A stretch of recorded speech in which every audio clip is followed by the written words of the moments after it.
नमस्कार भक्तांनो, आजची कथा आहे अशा भक्ताची ज्याचं आयुष्य एका क्षणात उद्ध्वस्त झालं, पण त्याच्या श्रद्धेने, स्वामी समर्थ महाराजांच्या कृपेने अशक्य ते शक्य झालं. ही कथा आहे एका आईची, जिचं लेकरू मृत झालं पण ती रडली नाही, कारण तिला खात्री होती स्वामी समर्थ माझ्या सोबत आहेत. ही कथा ऐकल्यावर तुम्हालाही जाणवेल, श्रद्धा खरी असेल तर चमत्कार घडतोच. सन 1885चं वर्ष होतं. सोलापूर जिल्ह्याजवळच माळेगाव नावाचं एक छोटंसं गाव. तेथे राहायची रामाई नावाची विधवा आई. तिचा एकच आधार होता 10 वर्षाचा मुलगा गोविंद. आई दिवसभर शेतात काम करायची आणि गोविंद गावात पाण्याचे घागरे भरायचं. छोट्या कामात आईला हातभार लावायचं.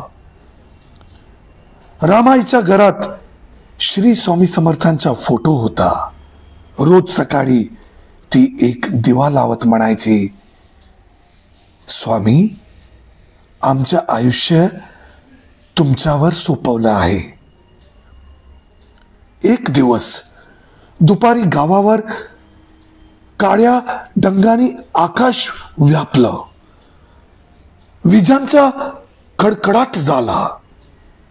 गोविंद शेताच्या बाजूला गेला, पण अचानक प्रचंड वीज कोसळली आणि काही क्षणात सगळं शांत झालं.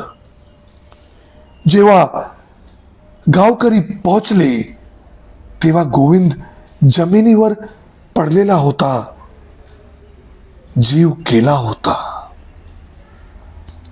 आई रामाई धावत आली, ओरडली, रडली, पण मग शांत झाली.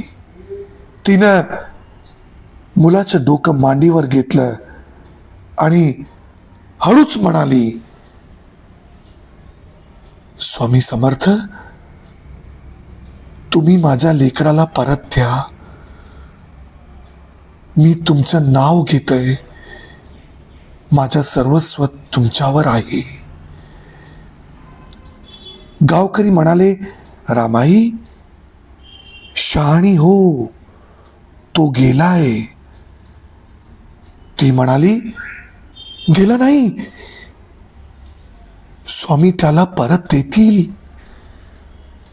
रात्रभर ती मुलाला मांडीवर घेऊन बसली.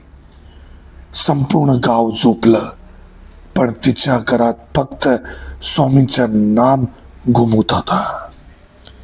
जय जय स्वामी समर्थ, जय जय स्वामी समर्थ. सकाळी सूर्य उगवला आणि आश्चर्यकारक चमत्कार घडला. गोविंदच्या बोटांनी थरथर कापलं. डोळे हलू लागले आणि तो जागा झाला. आईने आनंदाने स्वामीच्या फोटो समोर नमस्कार केला. अश्रूनी म्हणाली, माझा स्वामी जिवंत आहे. त्यांनी माझं लेकर परत दिलं. त्या दिवशीपासून रामाईनं आयुष्य स्वामींच्या सेवेत अर्पण केलं. ती रोज मठात जाऊन गरिबांना अन्न द्यायची. म्हणायची, स्वामींनी मला दाखवलं की मृत्यू ही काही नाही. श्रद्धा जिवंत ठेवली तर जीवन परत येतं. गोविंद मोठा झाल्यावर अक्कलकोटला गेला आणि स्वामींच्या समाधीपाशी म्हणाला, माझं आयुष्य तुम्ही दिलं आहे स्वामी, आता तेच तुमच्या सेवेसाठी अर्पण करतो. ही कथा खरी आहे भक्तांनो. कधी कधी जीवनात निराशेचा काळ येतोय.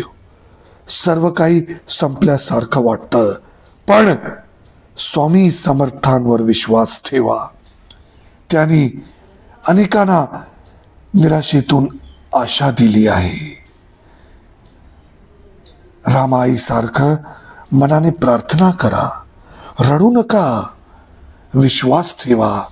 स्वामी म्हणतात, मी आहेच, भय कसले. आजही जे कोणी मनापासून जय जय स्वामी समर्थ म्हणतात, त्यांच्या जीवनात स्वामींचा प्रकाश प्रकट होतो. जर ही कथा तुमच्या मनात भावली असेल तर व्हिडिओला लाईक करा, कमेंटमध्ये जय जय स्वामी समर्थ लिहा आणि ही कथा इतर भक्तापर्यंत पोचवा. स्वामी समर्थ महाराजांची कृपा तुमच्यावर सदैव राहो. जय जय स्वामी समर्थ.